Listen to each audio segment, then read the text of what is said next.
Hi, I'm Odeean, and today I've got MP-22 Ultra Magnus. Ultra Magnus feels like some kind of a turning point in Masterpiece to me. If I put this ruler behind him here, you can see to the crest on his head, he's about 11 inches tall. Actually, a little bit bigger than that if you go to the shoulders. I think it's a turning point because we're getting to the stage now where Takara Tomy are just purely doing things pointed straight at us, the fans, and giving us exactly what they think we want to have. Whereas in the past, some of the Masterpiece were more formulaic. I think Ultra Magnus didn't have to happen, and the fact that it did means that they're kind of valuing what we think, which must mean that we're driving a lot of money towards them. If you're inclined to believe that it was planned, then you could argue, I guess, that the Optimus Prime, the MP-10, was really the turning point. But I didn't feel it back at MP-10. I always thought that he was a good Optimus, but he was kind of inevitable that he would happen no matter what, because, you know, Optimus is Optimus. We're always going to get new Optimus Primes periodically. But with Ultra Magnus, I really feel that the fans have, like the adult fans of Transformers have become more important than they ever were, and he is far less likely to be something that was toy-oriented and definitely much more collector-oriented. Because I bought this from Chimangmung, I think he's based out of Hong Kong, I did get the coin. He didn't have an option for a coinless version up, so I just went with this. I don't think it really cost anything extra.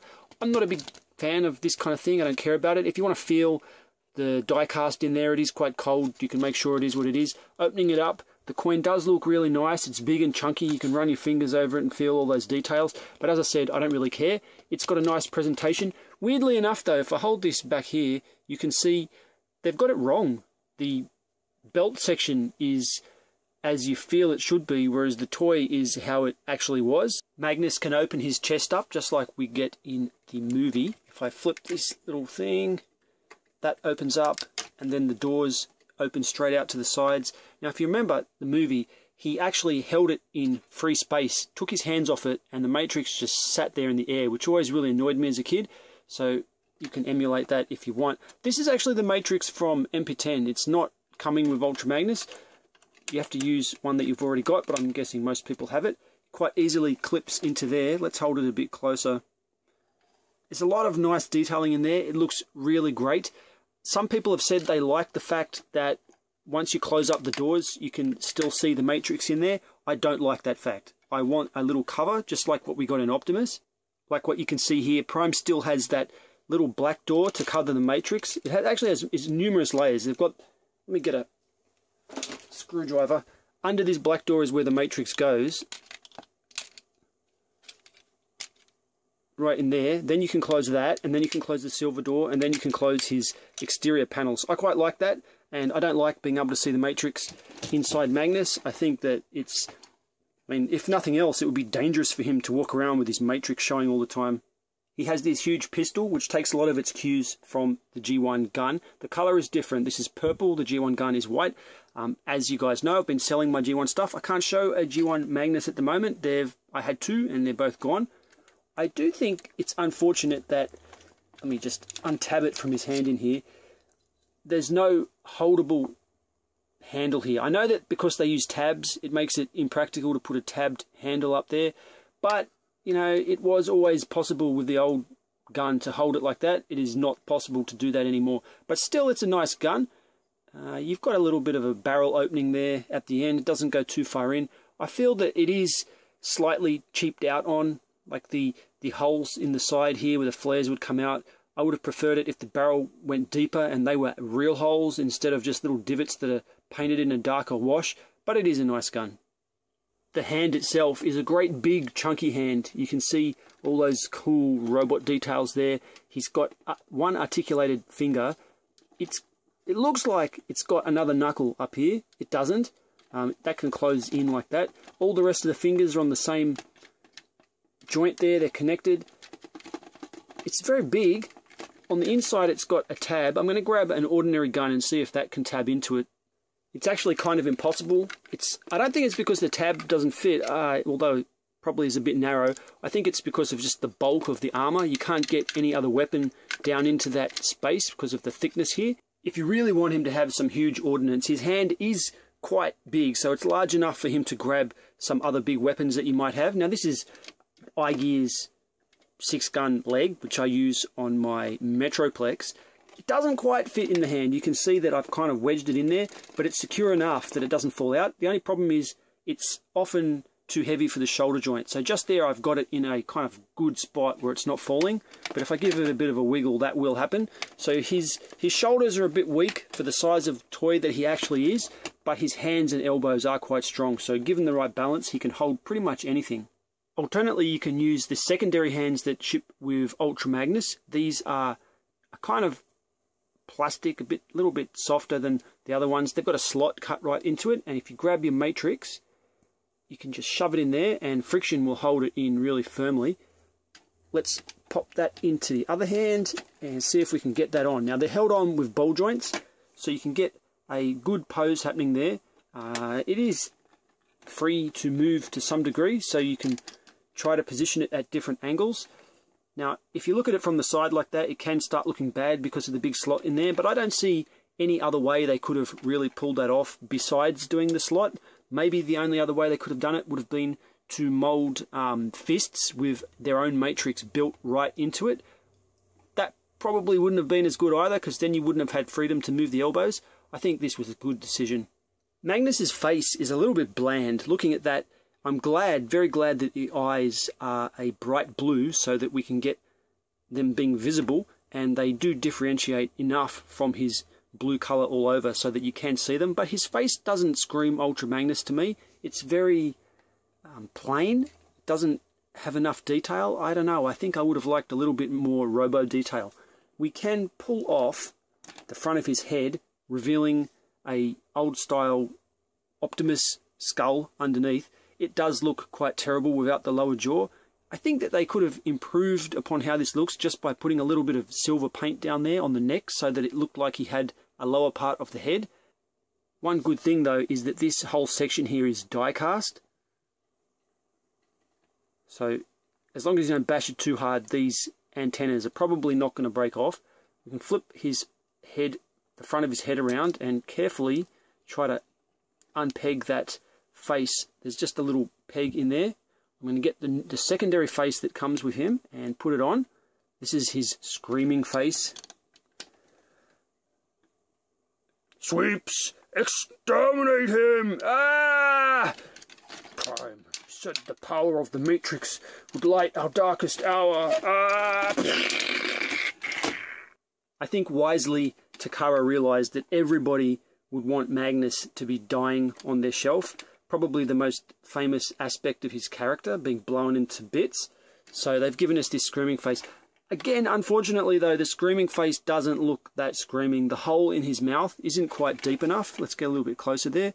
So instead of looking like a really emotional scream or pain or something, it just looks like he's opening his mouth. He could actually be yawning.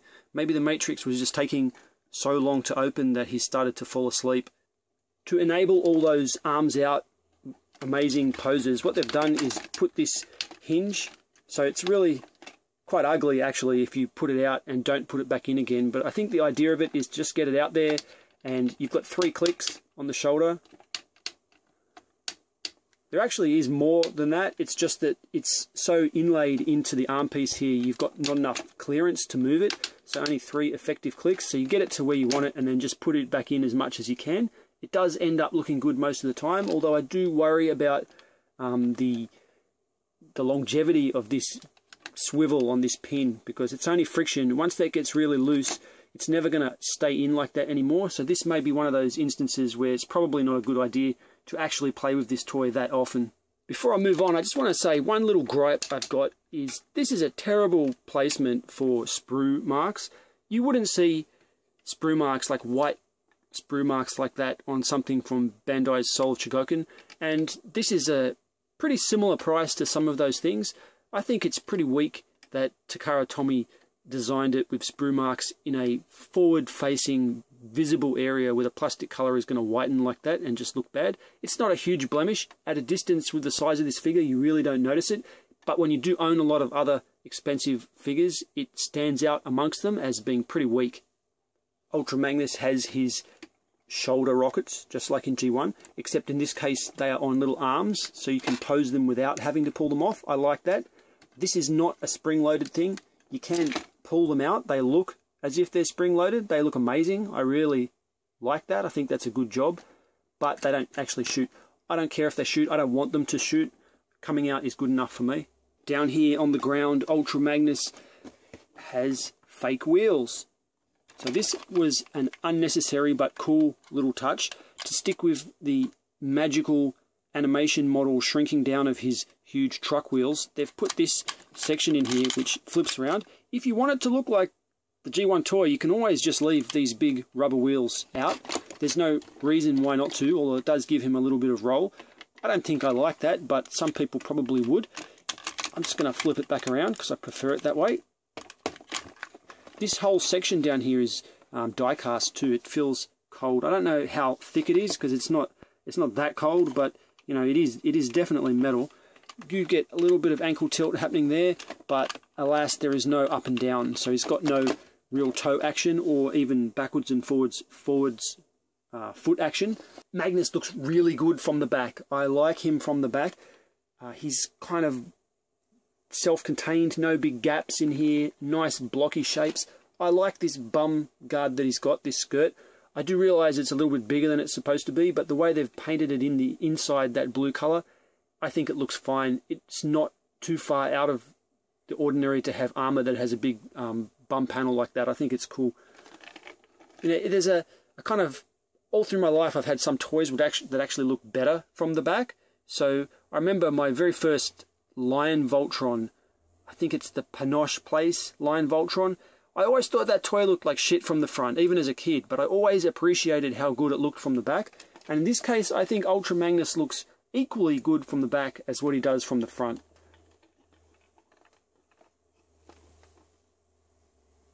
For size comparison, I've already showed him with MP-10. He is appropriately larger than MP-10 and looks pretty reasonable next to him. I mean, I don't feel that he's too bulky. He's definitely bulky, but I don't feel that he's too bulky. Quite often my go-to Optimus Prime is the one from Toy World. I really like Orion. I think he's fantastic and he scales well with all kinds of things. Although I shouldn't say scales, although he doesn't really scale with MP cars, I feel that his size is quite nice looking on a shelf with the MP cars because it's a bit hard to use MP-10. He's quite tall, but I don't feel that he scales or looks rather very well with Masterpiece Ultra Magnus. Ultra Magnus just becomes too big. He's about twice as big as Orion. You can see here that he's quite a lot taller than Scoria. Scoria's head just comes up to about the level of the chest, and even the top of the dino head is still shorter than the smokestacks on Ultra Magnus. I think that's good. Ultra Magnus is kind of an enforcer, and even though the Dinobots are badass, powerful, tough robots, I think it's good that the one that they choose, the Autobots choose as their enforcer, who flies around by himself doing all kinds of things. I think he's able to take care of himself. That's why he's Ultra Magnus. He's got this powerful armor, and having him be bigger than a Dinobot is not a problem for me. I can go along with that quite well. MP-22 looks magnificent next to Shockwave. This is Fans Toys Shockwave. I can't remember what's his name, the real name of that toy. I can't remember. Let's just call him Shockwave. He looks pretty good. I think in the cartoon Shockwave comes off as a little bit taller, but this is just about the right size compared to the other Transformers. So again, I'm happy with that. Where I start to be a little bit less happy is placing him next to the various MP cars. I don't think this is a problem with Ultra Magnus per se. I think the choice was made back with MP-10 to make it that size so that the cars could fit into the trailer, which for play purposes is probably the right thing to do. But by the time we get to how much bigger Ultra Magnus is, it just starts to be ridiculous, and there's no way you can have a cartoon-based mindset on your shelf and think that the Masterpiece cars are appropriately sized in robot mode for this giant. There's no way they'd be looking up like that. It's just ridiculous, and because of that, it causes a little bit of a problem. Do you want to buy a smaller version from someone else of Ultra Magnus to fit with these cars? And for me, the answer is probably yes. I probably do still have an opening in my shelf for something that's a bit smaller. That doesn't mean this is not good. This is fantastic. It's a little bit of disparity between the cartoon and what we get in reality. Now for the transformation. It's going to look more convoluted on camera just because it's at arm's length. The transformation's actually really good and not too difficult. So to get started, you can't see what I'm doing there. Let's unpeg these things, just expose that up at the top. Then I'm going to get the forearms, cover up his hands like that. You can already see where this is going. I'm going to unattach these sections and bring them out to the side like this. Down at the feet, let's take this opportunity to roll those big wheels out because he's going to need those. It often helps to tilt the ankle when you do that, just get some clearance. At the back of the legs, start to unpeg these little things. We're going to swing them out of the way later. Anything that's really difficult kind of takes place in this part down here. So now that these doors are open, what we want to do is slide out these two panels, carefully grabbing them low down like that. You can see I've created a little bit of room to move them around, and I'm just going to tilt them out into that position. I'm not going to do anything with them yet. Open this door here, grab his head and slide it backwards. Let's have another look at that. You can see as I slide it backwards, it disengages this section here, making that freer to move. Now, we're going to want to raise this up, but also we want to do this at the same time. So you can see how it's coming together. They are both going to come together like that into that shape. At this point, I'm going to flip out these wheels. They've got to kind of click, so they may be locked in, but if you just give it a little bit of force, they'll come out like that. I'm going to raise the front, kind of swings up into this position. Now, leave it a little bit open, push the side panels in, and as you push that up, they're going to tab in right here. The top goes down like this and locks it all into position. I realize on camera it might look like I'm struggling a bit with that, but that's just because this is a big toy at arm's length. It's actually not that hard. Rotate these smokestacks out. And that's pretty much it. That's the front of the cab. Now, depending on how you hold it, you've probably pushed the wheels in. They don't lock in the outward position that securely, but it's alright. You can fix that up as you go. Now, I'm going to bring this up like this. And what we want to do is swing the whole thing out. So I'm going to show you that again. That's his arm. It's actually clicked in like this, but if you just put your thumb down here and hold the shoulder, you can swing out what's inside that shoulder. Once that's open, the little panel that we first untabbed, we want to bend it back on itself and peg it into the hole that's there.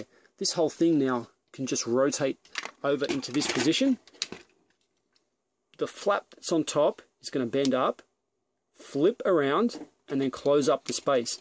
At this point, if you want, you can choose to keep this in this position, or you can bend it around to the side into the traditional Ultra Magnus having his weapon on the side of the truck mode like that. Once you've got both sides done, that will actually peg together up at this point. Now, it's not too secure. Don't expect it to hold really strongly. It'll probably come undone while you're transforming it. It's also going to peg together down at the bottom like this. And you can kind of just put that out of the way, because now you need to grab the legs. So you can see it's on a nice ratchet. The leg's going to come up, do the same on both sides.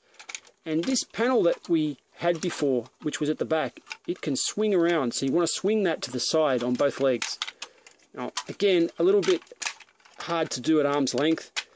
Peg it together, and we're almost there. Before it's all going to line up and lock in, one last thing to take care of is you just want to give it a little bit of a raise like that. So you can see his knees bend backwards slightly. The side panels, once you've done that, are going to, once you've got it to the right level, maybe I'm a little bit high there, are going to tab into the side up here and on the other side. And on the top, we're going to be able to tab in just like G1 Ultra Magnus, the sides of the truck. And that's it. He looks pretty fantastic for an Ultra Magnus. I never did like Ultra Magnus's alt mode, especially as a kid. I really hated it. Never liked the G1 toy that much.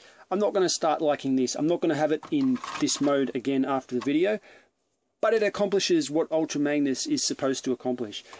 He does have a few issues down here. The rubber on the wheel, it tends to bump into this. I think this is maybe the side skirt on his hip armor. it does bump into that every time, making steering a little bit difficult. Also, the wiggle up and down also gives a little bit of impact on this thing here. You're probably not going to be playing with it. It's an expensive collector's toy. It can be posed, which is good enough. That's as far as it can bend. I don't think that's too unrealistic. It does have clearance. The smokestacks don't bump into this side panel or anything like that. If there are any problems, it's mainly that this front panel doesn't securely lock in. Like, you can squeeze it in there and it will hold its position, but especially my one over here has a tendency to pop itself out. Here it is with those missiles at the front. I kind of do like that better, I think. They seem to be more secure. Just feels a little bit more solid as a toy. Some people have expressed worries about rubber wheels. I haven't had any problems with my MP-10 so far. He's hoping that in this environment here it won't crack, but it does concern me somewhat given that it's a pretty expensive toy. Let's stick on some other cars. There's Streak, and I think I'll load it up with random stuff. Everyone shows it with Masterpiece cars. I'm going to show it with Brawl, G1 Hot Rod, and iGear's version of Gears. That's pretty cool. They all fit in there. One of my last G1 toys, actually. Opening this up at the back is pretty straightforward. You just pull that down and out come your cars. Let's point that down a little bit more.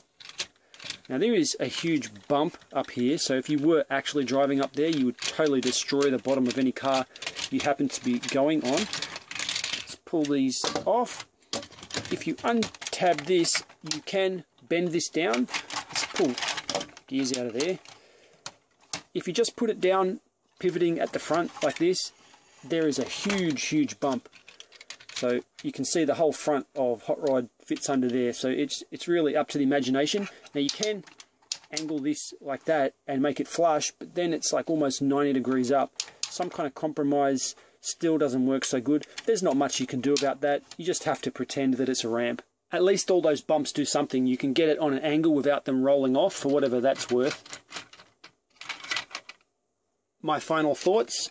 Buying Ultra Magnus is pretty obligatory. He's a really good figure. I don't get too excited about it just because it's Ultra Magnus, you know. A lot of these Masterpiece figures, they're vanilla characters who are in the show. They're important. You need the character if you want to fill out your ranks. But I haven't been super excited lately. Like, for example, I haven't even reviewed Wheeljack, who I do have, but again, he's just one of those characters you really want to have it, but it's not super exciting. And I guess that's the real challenge that Masterpiece faces as a line. I mean, it's a strong point for them in one respect. Everybody wants to have them, but for me, the excitement is in some of the things that I haven't finished collecting yet, like Warbitron's version of Bruticus. I'm kind of excited to see that, and you know, I haven't started buying the Unique Toys version of Abominus, I think it is, yet, but I'm seriously considering that. That's the kind of thing that gets me going. Ultra Magnus, I was never not going to get him, but once he's on my shelf, he's probably going to stand there for a very long time. The engineering is really good. If you listen to all these sounds, you can hear it. You can hear it. You know, he's got lots of clicky joints, so he's not going to let you down. He's built really well. He looks really well. It could do with maybe some third-party treatment on the head. If there's any weak spot, it's probably only with these things here. And you know, sitting on your shelf doing nothing, that's not really going to wear out. And while he may not scale super well with a lot of the smaller cars, he looks really good standalone, and he does go well with plenty of other figures. So you can put him with your Optimus, you can put him with your Fans Toys Shockwave, you can put him with your Takara Tomy Soundwave if you want. That's probably another good one to show him with that I didn't show him with, but similar size. Plus, I think we should all give credit where credit is due. It is the first time on this scale that they've gone with a Ultra Magnus that has a proper transformation. Now, I know there's the titanium. I never bought that titanium. He had a proper Ultra Magnus transformation, but one that actually looks good. This is the first time they've done that, which is a big leap from just giving us white Optimus Primes. So I really hand it to Takara Tomy in pulling off a good version of Ultra Magnus.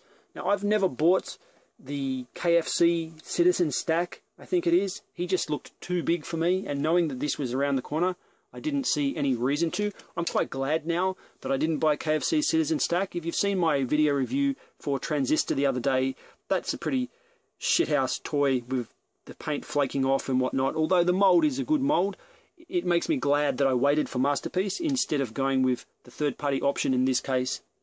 This has been my video review for Masterpiece MP-22 Ultra Magnus. I'm Odeean. Thank you for watching. I always said Magnus should get a little push.